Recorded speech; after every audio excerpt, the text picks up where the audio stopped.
Hello everyone, welcome to Pakavishishta YouTube channel. ಎಲ್ಲರಿಗೂ ನಮಸ್ಕಾರ. ಇವತ್ತು ನಾನು ಆಲೂ ಪರೋಟ ಯಾವ ರೀತಿ ಮಾಡೋದು ಅಂತ ತೋರಿಸ್ಕೊಡ್ತಾ ಇದ್ದೀನಿ.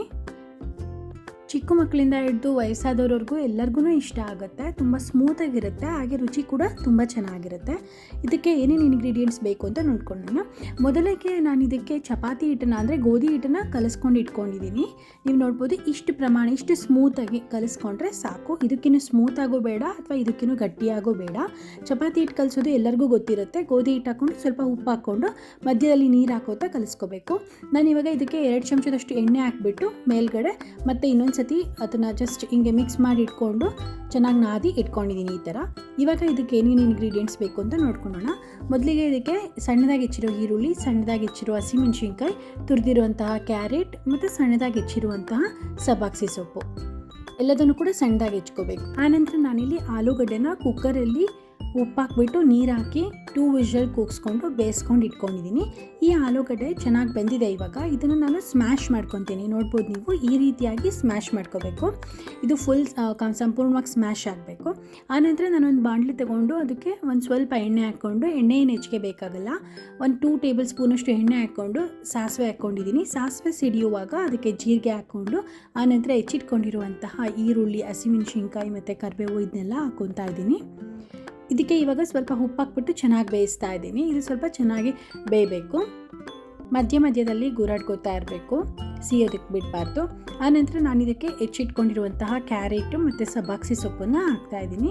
ಅದನ್ನು ಹಾಕ್ಬಿಟ್ಟು ಅದ್ರ ಜೊತೆಗೆ ಚೆನ್ನಾಗಿ ಮಿಕ್ಸ್ ಮಾಡ್ಕೋತಾ ಇದ್ದೀನಿ. ಉಪ್ಪು ಆಲ್ರೆಡಿ ಹಾಕಿದ್ನಲ್ಲ ನಾನು, ಅದ್ರ ಜೊತೆನೇ ಇದು ಕೂಡ ಬೇಯುತ್ತೆ. ಇದನ್ನೆಲ್ಲ ತುಂಬ ಜಾಸ್ತಿ ಬೇಯಿಸ್ಕೊಳೋದು ಬೇಡ, ಸ್ವಲ್ಪ ಪ್ರಮಾಣದಲ್ಲಿ ಬೇಯಿಸ್ಕೊಂಡ್ರೆ ಸಾಕು. ಇದಿವಾಗ ಬೆಂದಿದೆ. ನಾನು ಇದಕ್ಕೆ ಇವಾಗ ಒಂದು ಅರ್ಧ ಟೀ ಸ್ಪೂನಷ್ಟು ಅರಿಶಿನ ಹಾಕ್ತಾಯಿದ್ದೀನಿ. ಅರಿಶಿನ ಹಾಕ್ಬಿಟ್ಟು ಇದನ್ನೆಲ್ಲ ಚೆನ್ನಾಗಿ ಒಂದ್ಸತಿ ಮಿಕ್ಸ್ ಮಾಡ್ತೀನಿ. ಆದಷ್ಟು ನಾವು ಅರಿಶಿಣನ ಎಲ್ಲ ಅಡುಗೆಗಳಿಗೆ ಯೂಸ್ ಮಾಡೋದ್ರಿಂದ ಒಳ್ಳೆಯದು. ಬಿಕಾಸ್ ಅರಿಶಿಣ ಆ್ಯಂಟಿಬಯೋಟಿಕ್ ಆಗಿ ಆ್ಯಕ್ಟ್ ಮಾಡುತ್ತೆ. ಸೊ ನಾನಿವಾಗ ಇದನ್ನೆಲ್ಲ ಚೆನ್ನಾಗಿ ಮಿಕ್ಸ್ ಮಾಡಿಕೊಂಡು ಆಲೂಗಡ್ಡೆ ಏನು ಸ್ಮ್ಯಾಶ್ ಮಾಡಿ ಇಟ್ಕೊಂಡಿದ್ನಲ್ಲ ಅದನ್ನೇ ಇದಕ್ಕೆ ಹಾಕ್ಬಿಟ್ಟು ಇದನ್ನು ಚೆನ್ನಾಗಿ ಅದ್ರ ಜೊತೆಗೆ ಮಿಕ್ಸ್ ಮಾಡ್ತೀನಿ. ಒಗ್ಗರಣೆ ಮಾಡಿಟ್ಕೊಂಡಿರೋದ್ರ ಜೊತೆಗೆ ಆಲೂಗಡ್ಡೆನೂ ಚೆನ್ನಾಗಿ ಮಿಕ್ಸ್ ಮಾಡ್ಕೋತೀನಿ. ನಾನು ನಿಮಗೆ ತೋರಿಸ್ತೀನಿ ಯಾವ ರೀತಿಯಾಗಿ ನೀಟಾಗಿ ಮಿಕ್ಸ್ ಮಾಡಬೇಕು ಅಂತ.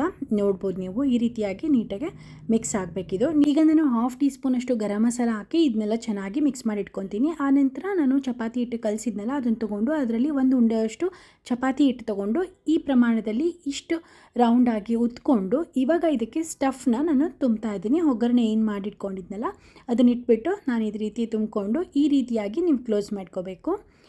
ಸೊ ಇದು ಆಲ್ಮೋಸ್ಟ್ ಎಲ್ಲರಿಗೂ ಗೊತ್ತಿರುತ್ತೆ. ನಾನಿವಾಗ ಮತ್ತೆ ಮಿಕ್ಕಿದ್ದು ಮೇಲ್ಗಡೆ ಎಕ್ಸ್ಟ್ರಾ ಏನು ಉಳಿದಿದೆ ಅಲ್ಲ ಅದನ್ನು ತೆಗೆದಿಟ್ಕೊತೀನಿ. ಅದನ್ನು ಚಪಾತಿ ಹಿಟ್ಟು ಜೊತೆಗೆ ಇಡ್ತೀನಿ. ಇದನ್ನು ಇವಾಗ ಪ್ರೆಸ್ ಮಾಡಿಕೊಂಡು ಅಕ್ಕಿ ಹಿಟ್ಟನ್ನು ಯೂಸ್ ಮಾಡಿಕೊಂಡು ನಾನು ಇದನ್ನು ಉದ್ದುತ್ತಾ ಇದ್ದೀನಿ. ನಾನು ಉದ್ದೋದಕ್ಕೆ ಎಣ್ಣೆ ಆಗಲಿ ಆ ಥರದ್ದೇನು ಯೂಸ್ ಮಾಡ್ತಾ ಇಲ್ಲ.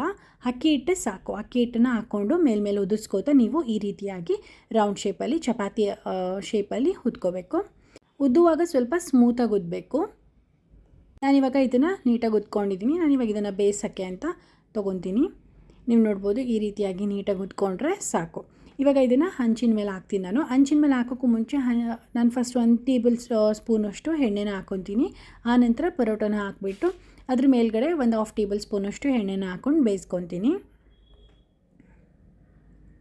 ಮಾಮೂಲಾಗಿ ನೀವು ಚಪಾತಿನ ಯಾವ ರೀತಿ ಬೇಯಿಸ್ಕೊತೀರಾ ಅದೇ ರೀತಿ ಬೇಯಿಸ್ಕೋಬೇಕಷ್ಟೆ.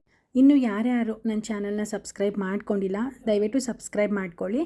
ನಾನು ಹಾಕುವಂತಹ ಎಲ್ಲ ವೀಡಿಯೋಸ್ ಕೂಡ ಬಂದು ನಿಮಗೆ ರೀಚ್ ಆಗುತ್ತೆ.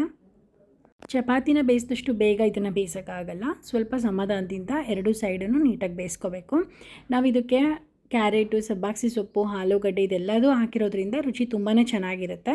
ಇವಾಗ ಒಂದು ಸೈಡ್ ಬೆಂದಿದೆ, ನಾನು ಇನ್ನೊಂದು ಸೈಡಿಗೆ ತಿರುಗಿಸ್ಕೊತಾ ಇದ್ದೀನಿ. ಪರೋಟನ ಉದ್ಕೊಳ್ಳುವಾಗ ತುಂಬ ದಪ್ಪ ಉದ್ಕೋಬಾರ್ದು.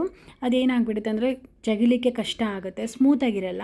ಚಪಾತಿ ಉದ್ದುತ್ತಿರಲ್ಲ, ಅದಕ್ಕಿಂತ ಸ್ವಲ್ಪ ದಪ್ಪ ಉದ್ಕೊಂಡ್ರೆ ಸಾಕು.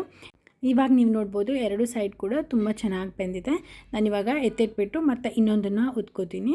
ಈ ರೀತಿಯಾಗಿ ಒಂದೊಂದನ್ನೇ ಉದ್ಕೊಂಡು ಎಣ್ಣೆನ ಹಾಕ್ಕೊಂಡು ಬೇಯಿಸ್ಕೊಂಡ್ರೆ ತುಂಬಾ ಚೆನ್ನಾಗಿರುತ್ತೆ. ನೀವು ನೋಡ್ಬೋದು, ಇವಾಗ ನೀವು ಇದನ್ನು ಪರೋಟನ ರಾಯ್ತ ಜೊತೆನಾದರೂ ಸರ್ವ್ ಮಾಡ್ಬೋದು, ಅಥವಾ ಬರೀ ಮೊಸರು ಜೊತೆನಾದರೂ ಸರ್ವ್ ಮಾಡ್ಬೋದು, ಅಥವಾ ಕೊಬ್ಬರಿ ಚಟ್ನಿ ಜೊತೆನಾದರೂ ಸರ್ವ್ ಮಾಡ್ಬೋದು, ಅಥವಾ ಮೊಸರು ಜೊತೆ ಸ್ವಲ್ಪ ಸಕ್ಕರೆ ಹಾಕ್ಬಿಟ್ಟು ಆ ರೀತಿನಾದರೂ ಸರ್ವ್ ಮಾಡ್ಬೋದು. ಯಾವ ರೀತಿನಾದರೂ ನೀವು ಇದನ್ನು ಟೇಸ್ಟ್ ಮಾಡ್ಬೋದು. ತುಂಬಾ ಚೆನ್ನಾಗಿರುತ್ತೆ. ಮನೇಲಿ ಎಲ್ಲರೂ ಮಾಡಿಕೊಂಡು ಹೇಗಿತ್ತು ಅಂತ ಹೇಳಿ. Thank you.